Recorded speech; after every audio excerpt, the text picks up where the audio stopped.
Hey everyone, it's Naomi Wolf of Daily Clout and Outspoken, and I'm here very glad to be bringing you Disclosure, my husband, but also you know him as security consultant, security expert, commentator, intelligence expert, intelligence analyst Brian O'Shea. So I'd love to introduce Brian O'Shea and to bring him on stage now. Hey. Hi. Good morning, Dr. Wolf. Good morning, Mr. O'Shea. So it's a sad occasion that has led to my wanting so much to talk to you, but also a happy occasion that we're not dealing with an assassination of a president. But I really was eager to bring you on to talk to everyone because of your incredible background in security. As people know who follow, me and us, I met you when I had security issues. I was getting death threats in 2014, and I met you because I had to hire you as my security consultant. And you have a great deal of experience in that regard, and you made the people who were threatening to kill me go away. Thank you very much. But you also, well, I want you to introduce yourself and your background a little bit, and then I'd love to ask you about the scenario at the attempt on President Trump's life in Pennsylvania. So please go ahead and tell people a little bit about you. Yeah, no problem. No, terrible. I actually got the news from you. I was sitting there with my son, as you know, and that's just one of those moments where you'll always remember where you were when you heard it.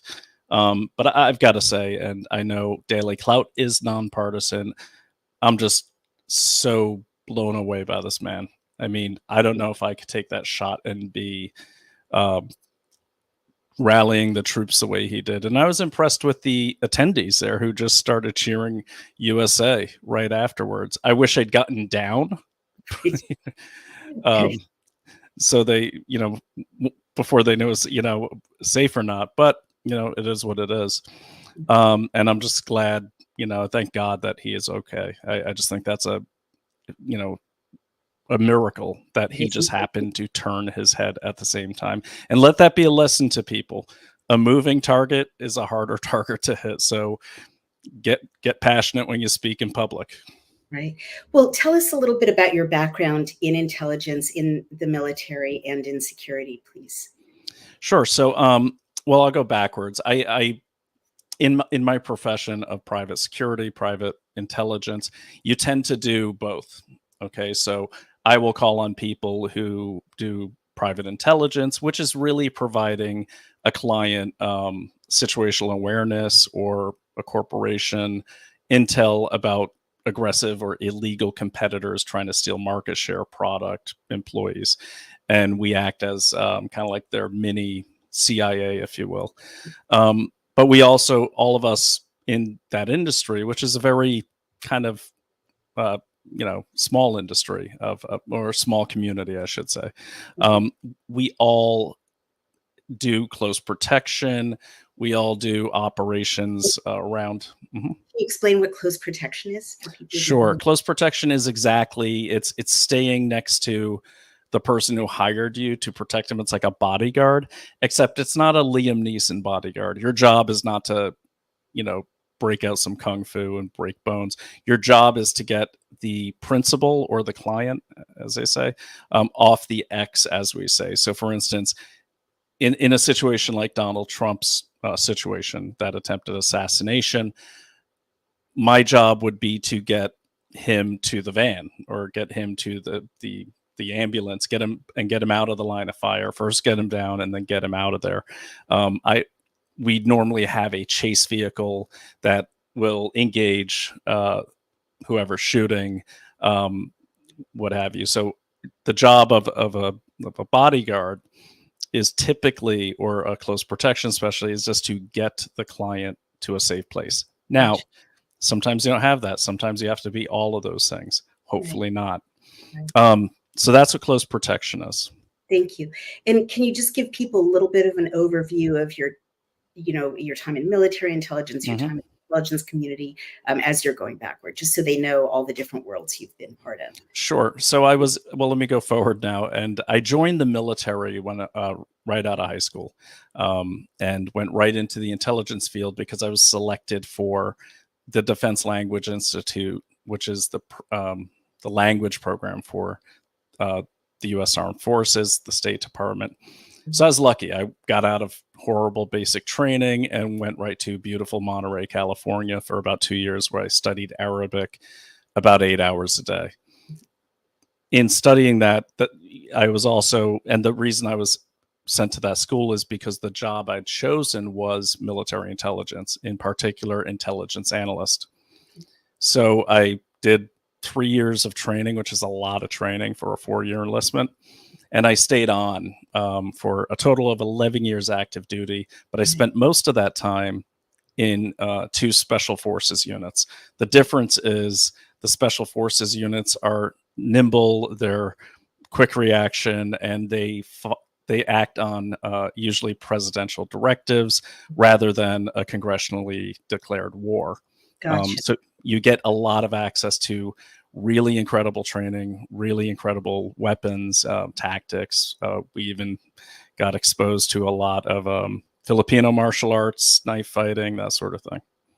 Thank you for your service, Mr. O'Shea. You're very welcome. And if you can skip ahead to your time in the intelligence community, and then let's go to analyzing that scene at the Trump rally. Sure. So after 9/11, I got out of the military in about 2003.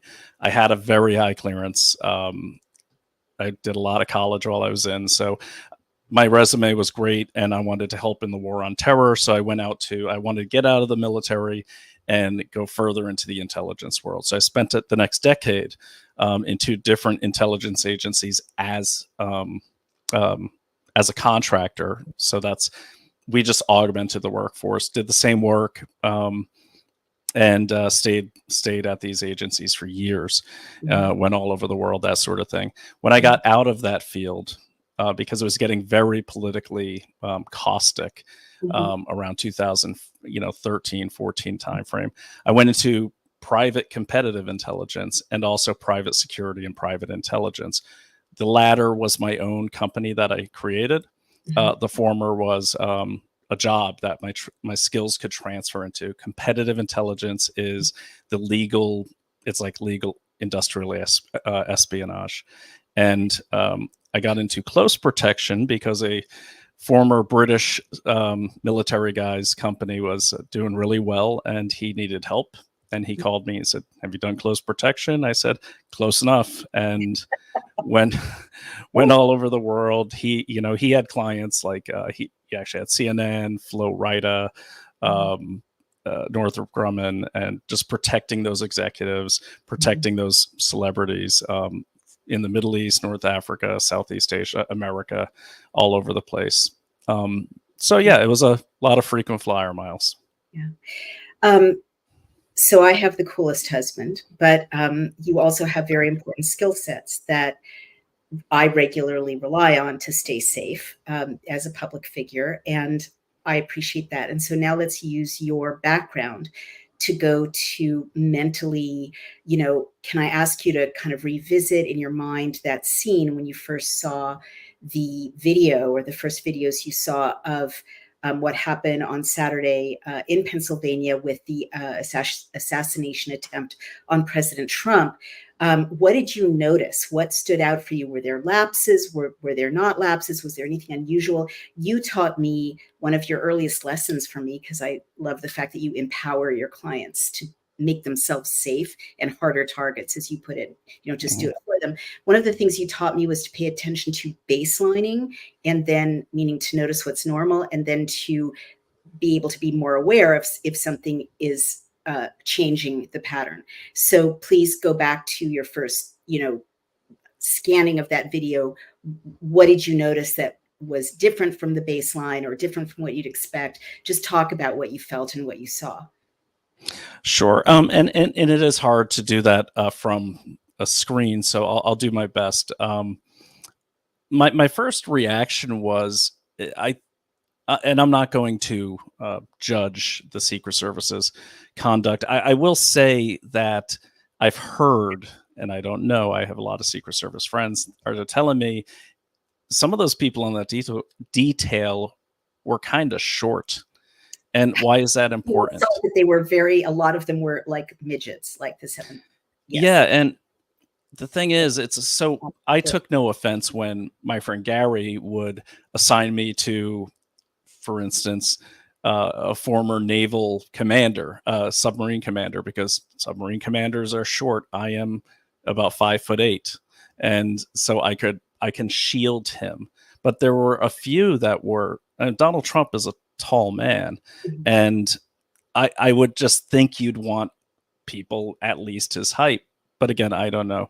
But I also noticed, like, where was the I noticed they didn't kind of tackle him right away. And there, I also there were a couple people I noticed in the crowd that stood out. I don't know who they were.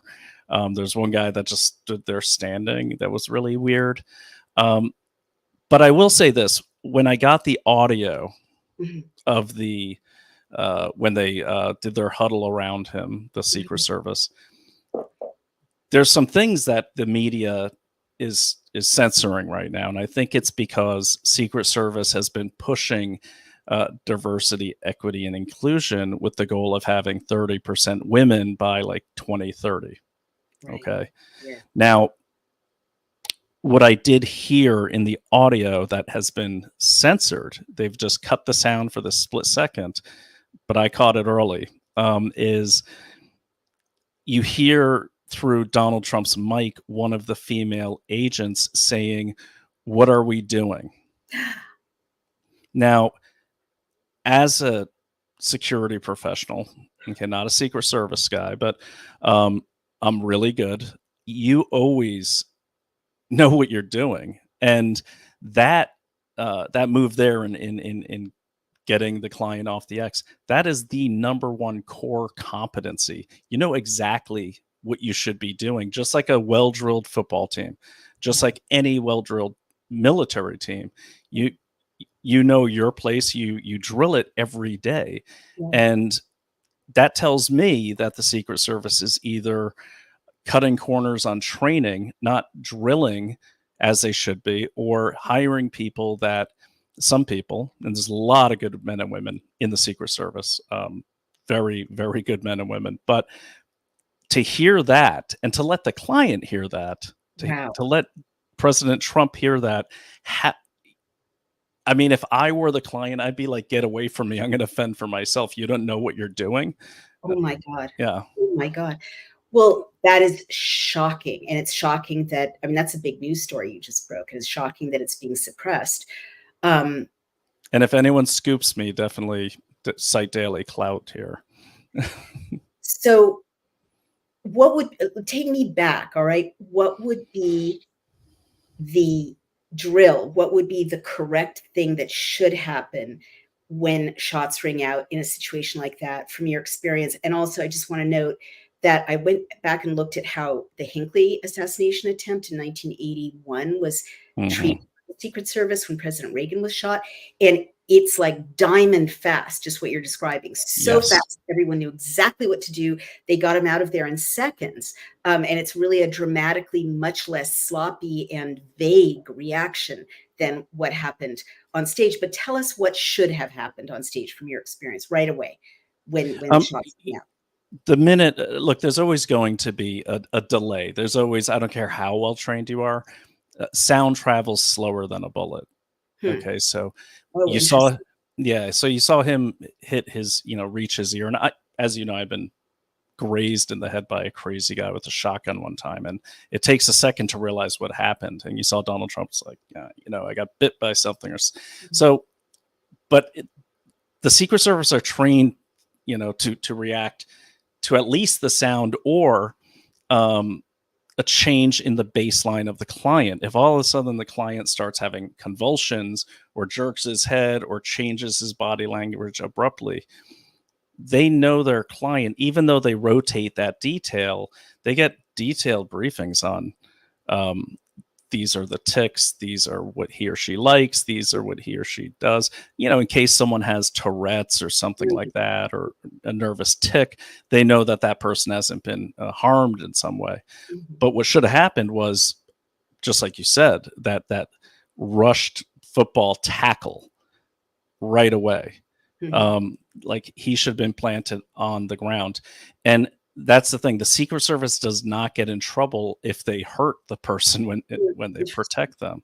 So when I had a client one time, we were in Saudi Arabia, and a convoy of contractors had just been attacked in a near ambush. And this was not too long. It was like 2013, and it's all civilian stuff. And so I was on high alert, and I heard a loud explosion, like gunfire, and I took my client in his $2,000 suit right to the ground in front of the hotel. Turned out to be a backfire on a car, but I did the right thing, and he appreciated it. He'd been around close protection enough, but that's what you do, because you it's one of those times where you have to act. Don't think, act. And they're trained to do that. They're trained to shoot like that. They're trained to drive like that. I got to spend, several days at the Secret Service training facility. I got to see all the cool guns and the big limos that different presidents have driven. It's in Maryland. And, but I heard these briefings and everything, and they take pride in their ability to react just from drilling. So the first thing should have been, when they saw the client react, or minimally when they heard the sound of a shot, they should have tackled him and brought him down, correct? Yeah. Well, tackle him and cover him, cover him, cover and they did eventually do that. And it took a while, right? It did. I mean, that part didn't take as long, but and I'm not to pick on the women, but there's one particular agent there that just seemed lost, which tells me that she is new, right, and inexperienced. Right. And why would you assign, like, for someone like Donald Trump, even if you hate him, the last thing you want is for him to get assassinated, especially if you're the director of the Secret Service, because that is, I mean, you lose a client, that's it. That's their number one mission. That should cost you your job. It could cost a full congressional review, as it should. Right. That's the one thing you can't screw up on, and they came so close. So in what way could you tell that she looked lost? And please speak freely. I know that it's awkward to notice that the women underperformed, but I'm a giant feminist, and it is clear that the women underperformed. Please, what made you seem lost? Made you think that? Well, okay, so she's kind of not knowing. They huddle around him, and she had dark hair. She's the shortest one, and she's kind of like, she didn't know where to go. Oh wow! Like what to do. And then later on, when they're piling Donald Trump into the van, she couldn't get her firearm in her holster. Was that the same woman? That was the same woman Same woman. Wow. She couldn't get her firearm in her holster. And what's the danger there? Why is that? I mean, I can guess, but why is that really problematic? Well, because once your principal is safe, you want to, the scene is secure at that point, and you're moving around. She's trying to come around to get into the van, I think, because she didn't seem to know where she was supposed to go. But it's problematic because it shows that you're not familiar with your equipment. It means that you are not practicing even on your own, which they can do. You can practice just taking your sidearm out and bringing your hands together, like I've shown you, from the holster. So I've seen you practice that a million times, and I've seen how lightning fast it is when you take your weapon out and put it back there. It should be all muscle memory for someone like that, right? It should be muscle memory. I mean, look, that muscle memory develops so quickly because as a contractor with a certain intel agency, every like 6 months, I would go for 5 days and do Glock training, Mhm. and we wore that holster even to the barracks. And we traded out at the range for a Glock that had a real barrel. The one we took back to the bed, back to the bunker bed, whatever you want to call it, was a solid barrel, so it can shoot anything. But we got used to having it. And we also wore a vest with a roll of masking tape in it, so we're always throwing back the vest, pulling that sidearm out, putting it back in. It's also problematic because if your weapon is out for no reason with all those civilians around, and she's that nervous and that Right.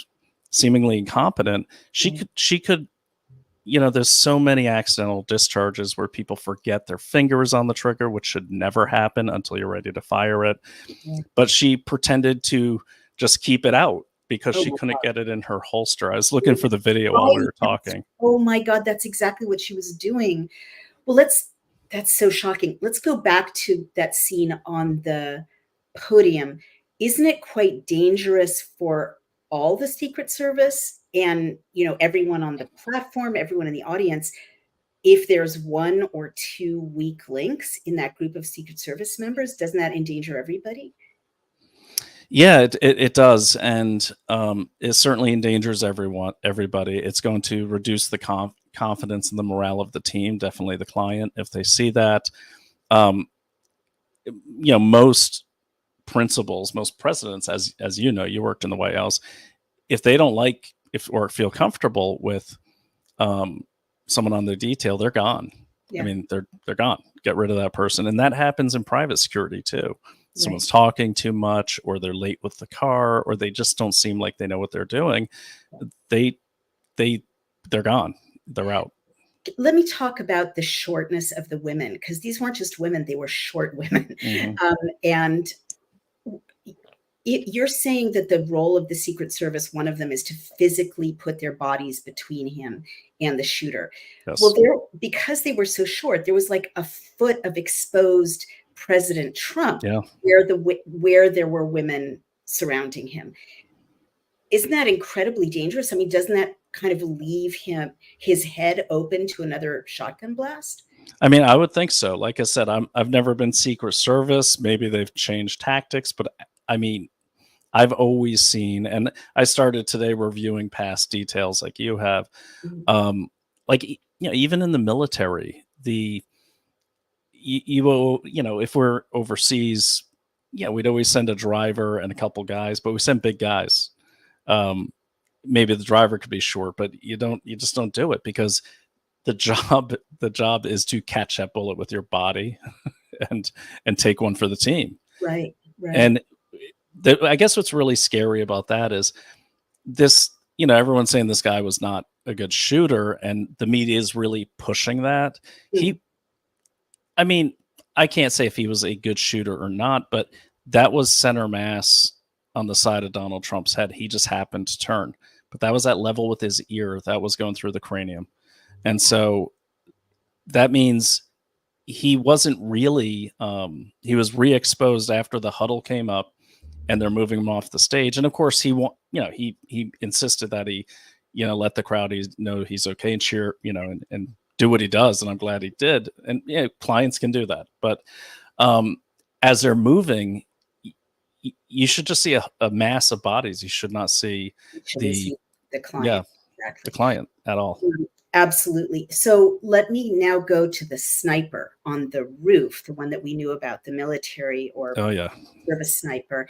And can you talk about, like, should the guy who's now allegedly dead, the 20-year-old who allegedly was the shooter that grazed President Trump's ear, should he have been seen by the sniper? Should the sniper have reacted more quickly?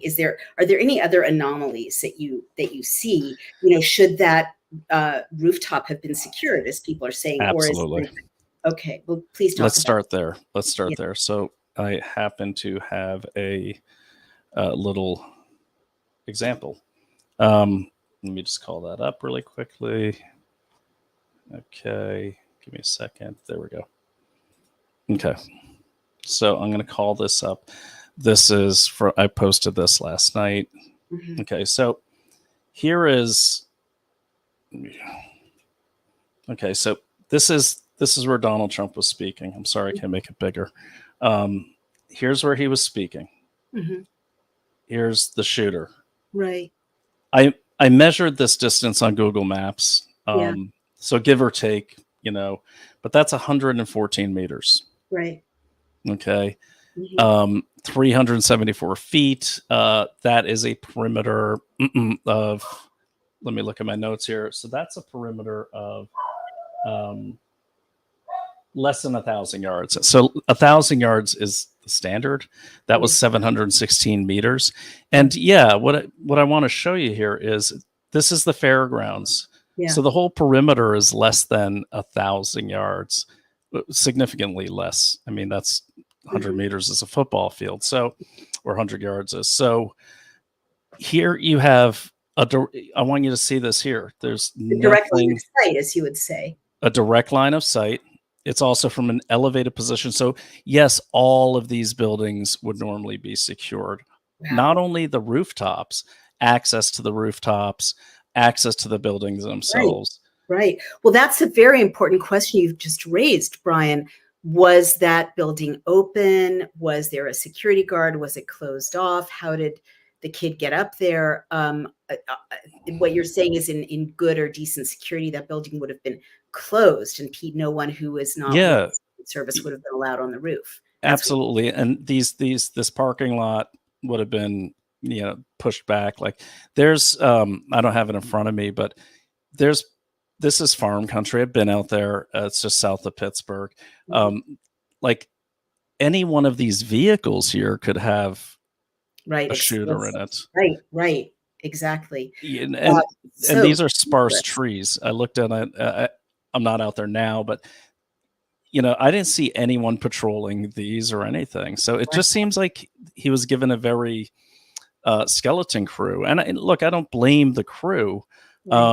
They get what they get, and they're augmented by local police. I do understand from DC Drano's tweet, I haven't verified it yet, but that was shocking, was had temporary USS agents for the PA rally. That's pretty typical. You do augment for event security. I don't know about the sniper teams, but the one that really got to me was I heard, and I don't see it here, I heard that Jill Biden asked for an increase in her security. Oh my God. Days before. Oh my gosh. Well, this is this is reminding me of kind of 9/11 in a way, in the sense that there's, and I've tried to explain this to people, when you're in that world, a lot of things happen because they're not prevented from from happening, right? I mean, that's not the same as commission, but it's omission. So I know, we're not blaming the Secret Service, but it does seem like a lot of gaps were allowed to be present. They were not prevented from being present. A lot of shortcomings, a lot of vulnerabilities. And that's really, really shocking. And you point them out, and they're so obvious, they're so clear. Is there anything else, like the crowd? What do you make of the fact that the crowd stayed so calm and no one stampeded, no one trampled anyone else? And also, Autumn Smith brings up something important in the chat. Allegedly, I haven't verified these myself, I have questions about them, but allegedly people were warning the police in advance, oh, there's a shooter. Yeah. Nothing happened to prevent the shooter. What would you say to all of that? Yeah, that's really troubling. I mean, it's there were people, there's video out there that's on my Twitter if people want to go to my Twitter and check it out. But yeah, there's video of people on the ground just pointing to the shooter. Like they're maybe 100 feet from him. And they're like trying to get cops over there. And then there's an interview with the gentleman from the local news. I recorded like all the news. I have to go through and get rid of my clear up my memory after this weekend. But I went through it all, and there's so many people talking to the press. There was a BBC interview where the guy said, no, I went and got a cop, and they kind of, I don't know what they did. And there was lots of time where people were shouting, there's a guy on the roof. I mean, there was a crowd underneath that roof. So I was trying to find a picture of that, but there's a crowd underneath that roof, and so many people were trying to get the police over there. According to CBS, now they interviewed, I guess the local police commander claims that, oh, we did send someone to the roof, but then the guy turned around and pointed the gun and he couldn't do anything. So he jumped off the roof and then he started shooting into the crowd. Well, there's video of that. That did not happen. That is an outright lie. Wow. And the video is of the guy crawling up the roof. And there's new video today where it shows where he started crawling up the roof. There's no one around that building except for people who are right there. So at the side of the building, it's a pitched roof. Mm-hmm. So the counter snipers would not have seen him, but it doesn't matter. He shouldn't even have access to the roof. But right here below is people filming him. Right. And no one did anything. And then, so the local police, the media, I'm not sure who, someone's lying about the incompetence here. And that's just a bad way to go. Right. That's a bad way to go. Fix the problem. Right. Don't lie about it, because a man's life was almost ended and a man's life was ended. Right. Okay. And the one more point I want to bring up too is I don't know why, and I'm not blaming the counter sniper team. I'm pretty sure, I don't know, but I've heard reports that was a local team that has to get, permission to fire, through the radio. Wow. Yeah. So like the regular Secret Service, I'm pretty sure they can just fire. But from what I've heard is they have to get authorization. And there was there's like a full minute and 44 seconds where they're looking at the guy, and you can see them looking at him, and you can tell they're, and then finally you can see right when the guy gets the authorization. Unfortunately, I don't have the video in front of me. You see him up there and he kind of takes him out. But the minute, that's a high powered scope these guys have. Mm-hmm. It's a short distance. It is a short distance, especially for a scope. They can see that they're going to see that the guy has a rifle. They're going to see a guy's on the building in the prone position, where, and all that time, and it's a small fairgrounds, all that time, where is the mob of police surrounding that building? Right. It just didn't happen. I just feel like someone was telling these guys to stand down for some reason. And wasn't that also exposing that counter sniper to danger if he was waiting and waiting for permission to fire and he wasn't? And so from whom would the permission to fire have come when you say you've heard that they had to wait? Whoever's in charge of the detail, how they had this event set up, it's impossible for me to know because this is unprecedented. But I don't know exactly who, but typically whoever is in charge of the detail, and that chain of command is laid out at the beginning of the day. Usually that's going to be who's ever in charge of the Secret Service detail will have that authority over all the local augmentees, everything. So it's going to be, I'm pretty sure it's the Secret Service is. Yeah. To get this timeline in place, what I'm hearing you say is the counter sniper that we all saw, waiting, right? Not shooting, would have seen through his super powerful scopes the assailant on the rooftop, would have been inclined under ordinary circumstances to take him out, right? Or to deter him in some way that he's trained to do. He would have not been allowed to because he's waiting for permission in an earpiece. The permission didn't come. The assailant on the rooftop then shot at the president. The president turned his head, and only subsequent to that, he was given the okay to kill the shooter. Well, I think in that case there, after shots are fired, I'm pretty sure you could just return fire. I mean, that at a minimum, he could argue self-defense if someone tries to get him in trouble. But yeah, there was that, yeah, here we go. Can I just show Yep. this? Yeah. Because this is important. And they're now a lot of people like, look, they're looking at the guy. We don't know what they're looking at. When you do, let me call that up. Hold on. When you're assigned perimeter security, typically you look in your direction. So think of a pizza. You have your zones of fire. We did this in the military too. So we had firing stakes. You have a little diagram. You're responsible for everything between this and this, everything in there. You don't look over there. You don't look over there. So them looking in that direction, let me just call this up here. Okay, there we go. All right. Okay. So let me just play this and just stop me as it plays. Yeah. And I can answer questions as much as I can. So this is the team that was facing in that direction of the shooter. But as you can see here, he's scanning his zone. So his zone is probably 45 degrees. Actually, his zone's probably 50 degrees because if what DC Drano is saying is correct, they only had 2 sniper teams.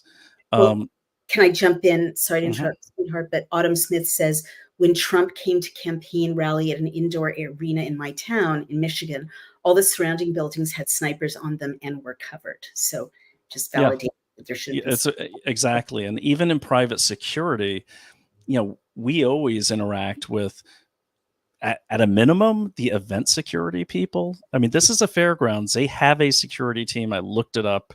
Right. Unfortunately, the security team is also judges the pageant, but small town. I'm not going to judge, but we live in a small town. So, but the thing is, Autumn's absolutely correct. At a minimum, you're going to have people keeping people off the buildings, away from the buildings, not allowing them inside the buildings.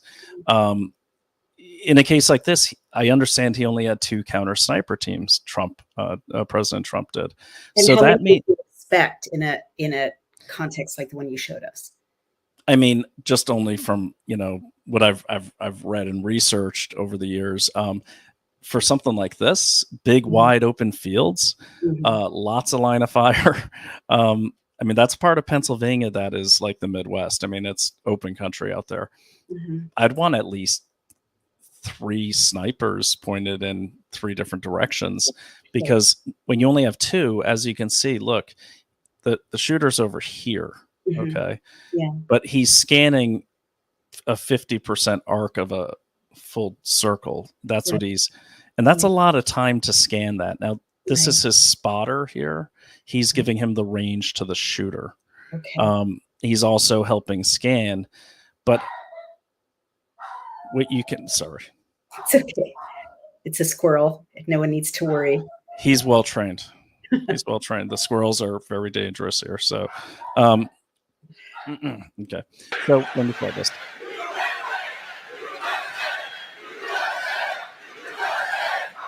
That's when I left office. That was the lowest point, and that comes right from the government services, comes right out of Border Patrol. Take a look at that. So that arrow is the lowest amount of illegal immigration ever in recorded history into our country. He's aiming. And then he's aiming right at him. He sees him. Oh my God. He sees him clearly. If you go back here, and this is. Oh my God.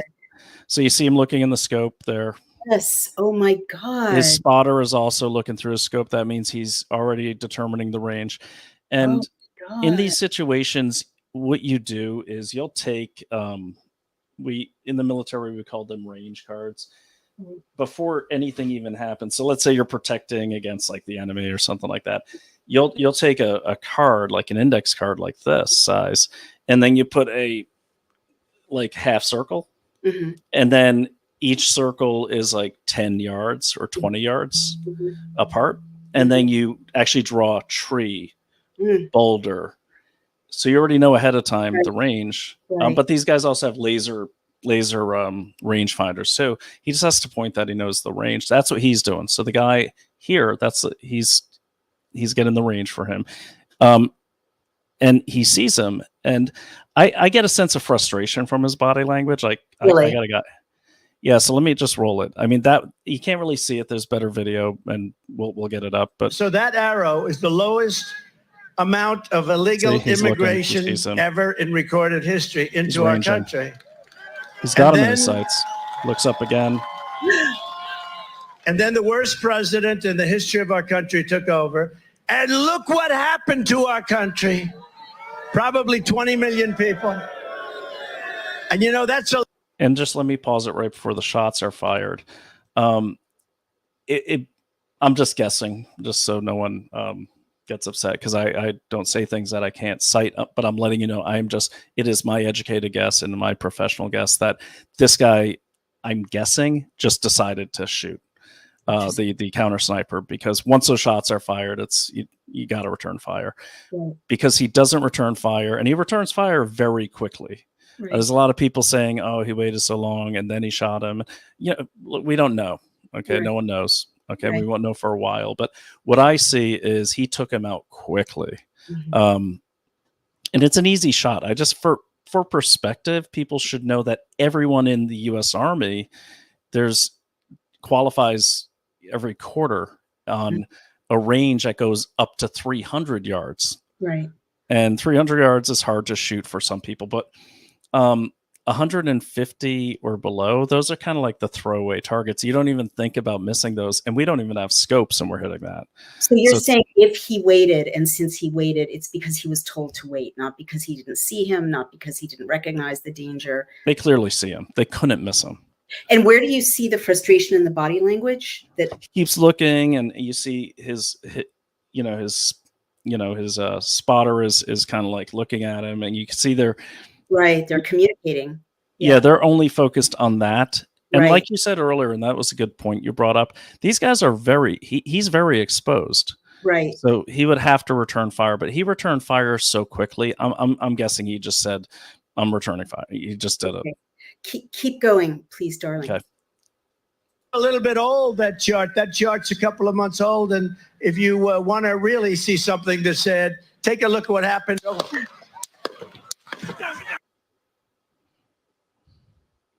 Well, this is not my commentary, so that's the only video I could find. But he did take the shot. The guy's dead. I mean, the guy's fragged. Right, right. And again, like, I show that video, so that's not my commentary, just so everyone knows. But what he did, which a lot of people missed, is that he actually moved his position to get some cover, Right. to He was get very down. exposed. Yeah. Sorry. And then he took him out really quickly, and that's I think that's I don't know what kind of weapon that is, but I think that's like the one I fired in Maryland. That's a great weapon. But I'm just saying, anyone who's been through basic training could make the shot the would-be assassin made, not even with a scope. Right. Maybe Right. not a headshot, but still you'll hit your target. The reason I say that is because that is so well within the range of the tip, like the median effective range of an assault rifle, not even a sniper rifle, an assault rifle. That all of those buildings should have been off limits, cleared out, everything. That's what's bothering me the most about this. Yeah. Can I just like summarize what I've heard so far that are, the main takeaways that I think you're breaking a really, really big, important story here. So buildings were not closed off that should have been closed off. There was at least one missing sniper team that should have been there in order to not leave exposed a swath of the crowd and the speaker and access to the speaker. The shot, to me, this is two of the most powerful things you've highlighted. There was quite a long time when it looks as if the counter sniper saw the assailant, wasn't permitted to fire, was himself exposed, and it was an easy shot. He could have shot if he had been given the okay, easily taken him out, prevented even the risk, well, maybe prevented a death of a father of children, and certainly prevented the risk to the speaker. additionally, you're saying that there was exposed perimeter that would have otherwise been secured. And lastly, going back to the earlier things you pointed out, that at least a foot of the president's body and head, the most vulnerable parts of him, were exposed because there were short women protecting him, surrounding him. And finally, at least one of the women seemed incredibly new to her training, was not familiar with her weapon, couldn't holster it. And lastly, you caught on audio, which has now been scrubbed in the media, one of those women saying, "What do we do?" or "What do we do now?" Have I got all of that correct, Brian? What are we doing? Yeah, and I just want to add too, it's worse because the shooter was on a pitched roof at the peak of that pitched roof.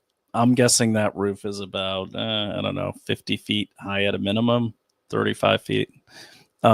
So he's got the high ground. So there's even more exposure for President Trump there. And dude, he was just very exposed. And so was that crowd, but the crowd is not Secret Service's job. But yeah, it just to me, I don't know. I mean, but what I am saying is I get the sense, I do teach body language, and I'm watching the clear video of those shooters. I see frustration, like, come on. Right. So, it's somewhere in the chain of command, it's either incompetence or something darker. Right.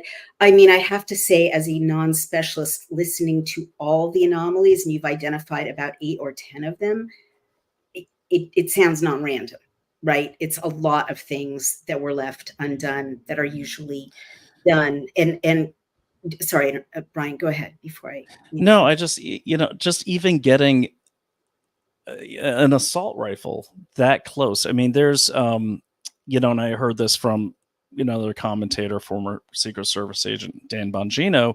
There's the 3 Ps. There's for entrances. There's the public, the press, and I get them all. Public, press, and there was one more, but apparently there's different entrances for the public, different entrances for the press. Oh, and the principal. Okay. And they have these things called magnetometers, I think, that detect metal even from far away. They don't have to wand you. And they're saying, and everyone, here's another thing, Naomi, is that immediately CBS News and NBC, who seem to be the lead spin agencies on this, they've been dominating Google Trends. They have, like, you search for Trump latest news, you're getting mostly CBS and NBC results for the last 48 hours.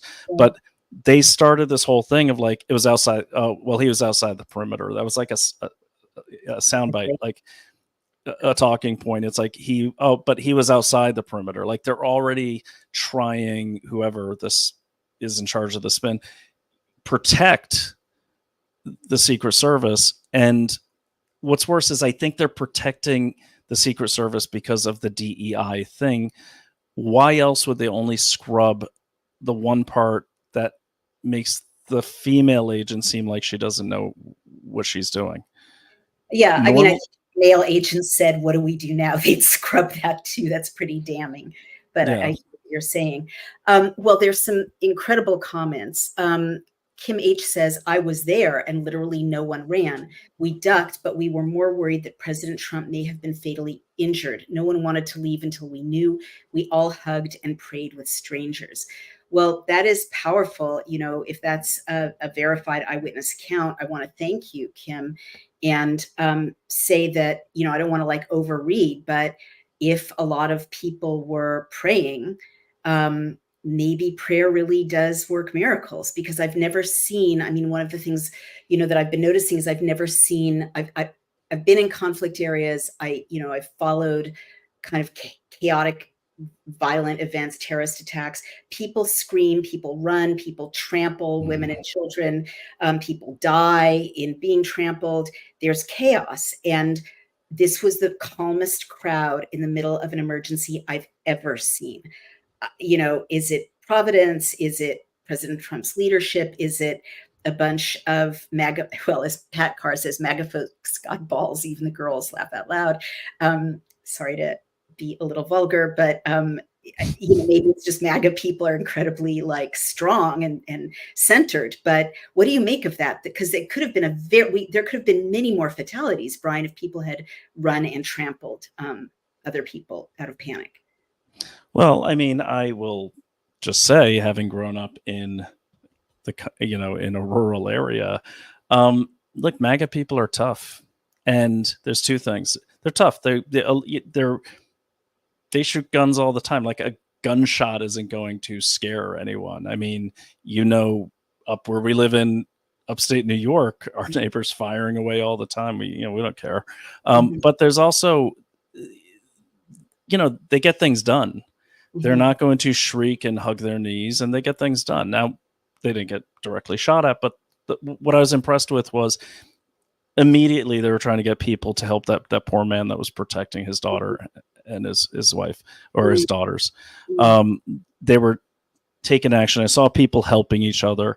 They were even saying, like, over there, the whole crowd was like this kind of like team, like, hey, he's over there. He's over there. So that's what they're just, look, it's just tough, but it's also, can I say this? Yeah, say whatever you want. Sorry. The reason why physical torture is an inefficient way of handling people is because you get numb to the pain. Right. Okay. You either get numb or you just say, screw it, I'll say anything you want. I'll say we, not you. I'll speak for me, but we have been so embattled and so pounded on by the other side of the political aisle that nothing is shocking anymore. We're in fight mode. Right. Okay. Right. We're in fight mode. We're like, bring it, bring it. Right. No, I really saw that.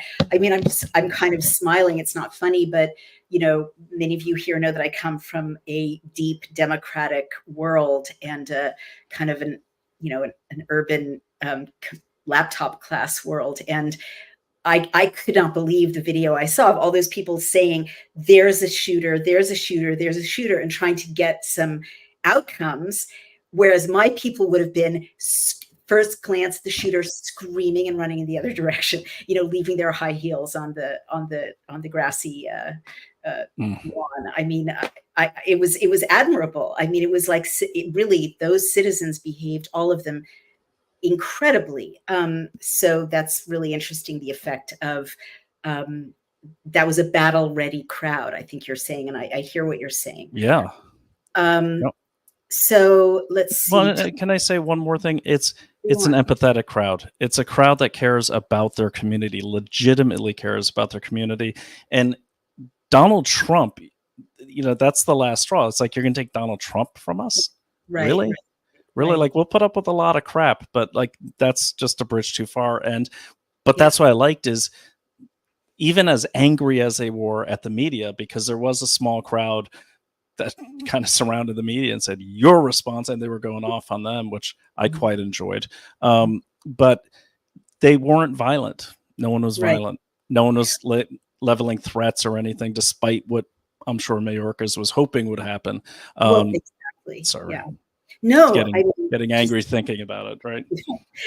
I mean, you should, but this is really important. Like, we don't see what didn't happen, right? But what clearly whoever was responsible for this wanted was chaos and scenes of horror and scenes of carnage and mayhem in the crowd, and that didn't happen. Yes, this is Naomi's husband. Yes, this is my husband, and so that's really important, because you're always telling me we're in a war, and so that crowd didn't give the instigators what they wanted. There wasn't mayhem. They wanted to engineer a crisis, and the people refused to play, and to let a crisis be created. So someone's saying, Pat Carr saying, Brian, shouldn't a few SS guys be on the water tower? I don't know. I mean, I would think so. That's the highest ground. That's, where I would put people, at least as, communications and observation. I don't really know their standard operating procedures. That would seem to be a good thing, or at least secure the water tower and make sure no one else is up there. But I'm not sure. Right. Autumn Smith rightly says in that time they could have blasted a few rounds before the shooter could have shot Trump.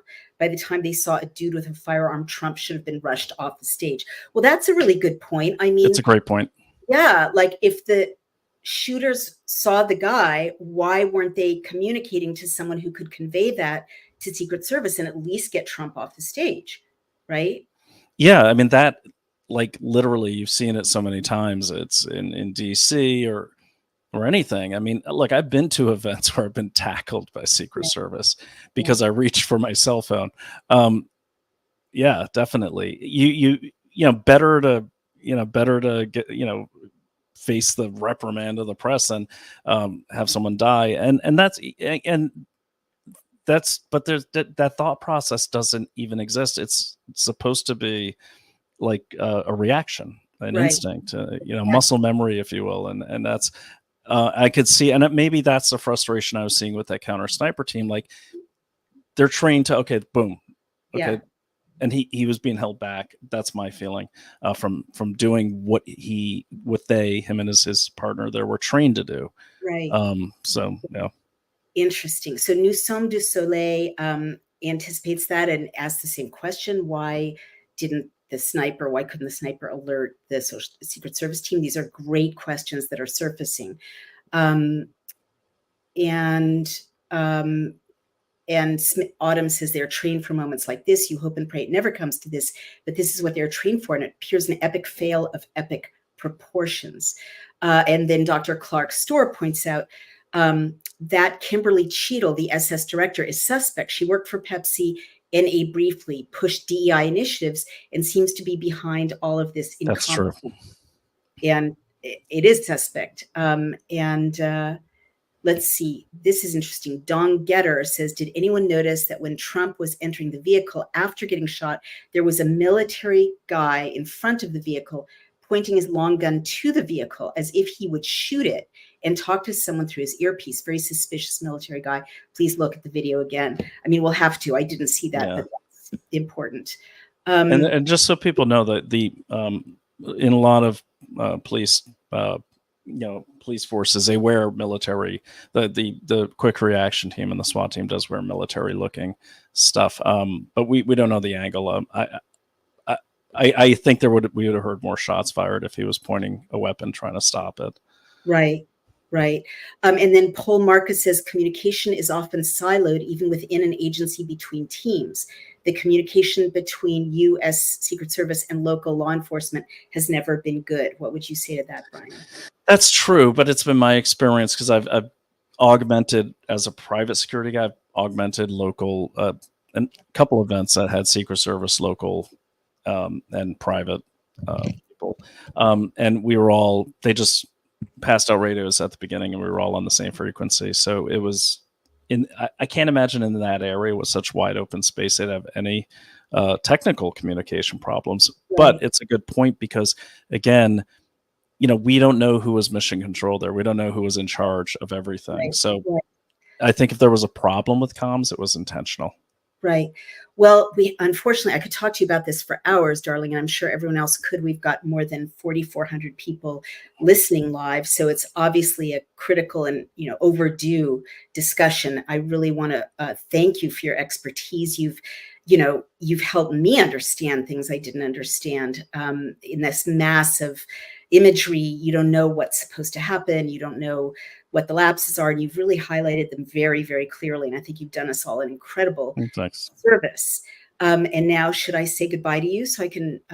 Yeah. So just really quickly, tonight at 7, hopefully people will tune in. Can I say this? To Unrestricted Invasion. Absolutely. You can find that. Yeah, you'll find that over on LFA TV. And we are going to be talking tonight about the spin of the media, especially with the 3 different people they said were the possible shooters. The current guy they're saying is the shooter right now, this Thomas Matthew Crooks. Right.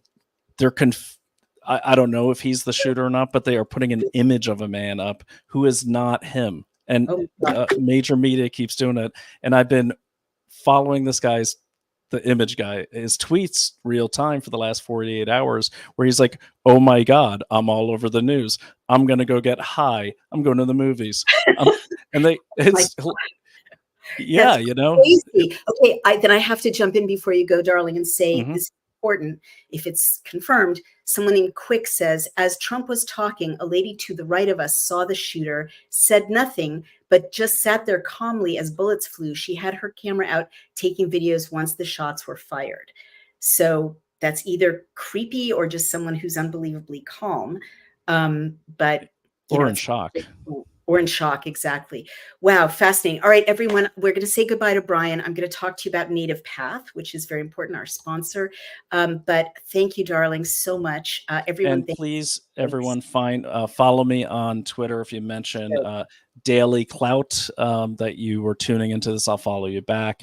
And definitely pay attention to that banner down there that Naomi is about to talk about, and support Dr. Naomi Wolf and Daily Clout, because it's a lot of work and it relies on you. And we hope it's worth worth what we're bringing you. We're just trying to share what we know, so we hope it's worth it. And thank you for having me.